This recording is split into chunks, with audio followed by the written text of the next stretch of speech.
So guys, maaga. So ito po yung blueprint na ayos natin. So ito po yung dahilan kung bakit tayo mag-function. Ito, yung dynamo niya. Ito po yung nagsisip-sip ng tubig para dito sa naikot na to. So, naikot po yan. So ito yung plus niya. Yan. Power.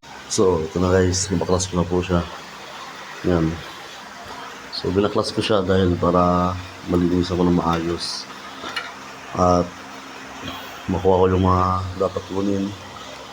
Yan. Yan mo. So kabilaan po yan.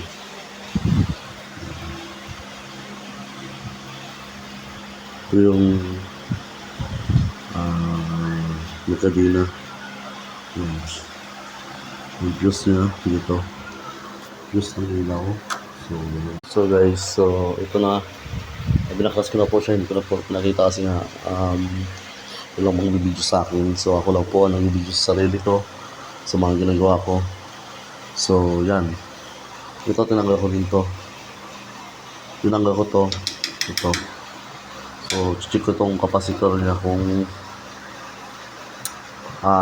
okay pa. So parang tingin ko okay pa siya. So binaklas ko to, tapos to lahat to binaklas ko para malinis po siya. Yan po, wala na po siya.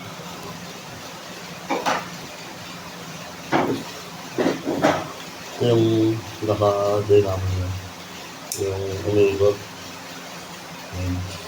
Sip-sip po yan siya. So ngayon natin.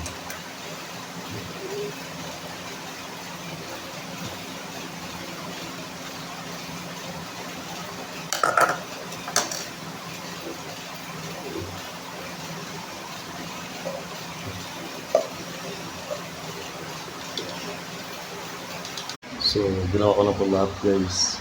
Ito gumagana. Yan, gumagana siya. Gumala lang dito. Ito guys, ito. So ito po yung nag-iikot na dynamo siya, pinaka-dynamo niya. Ito yung nag-iikot ng tubig para dito, para magkaroon ng tubig dito. Yan, dapat may lumalabas yan. So gawin dyan kasi umiinit to.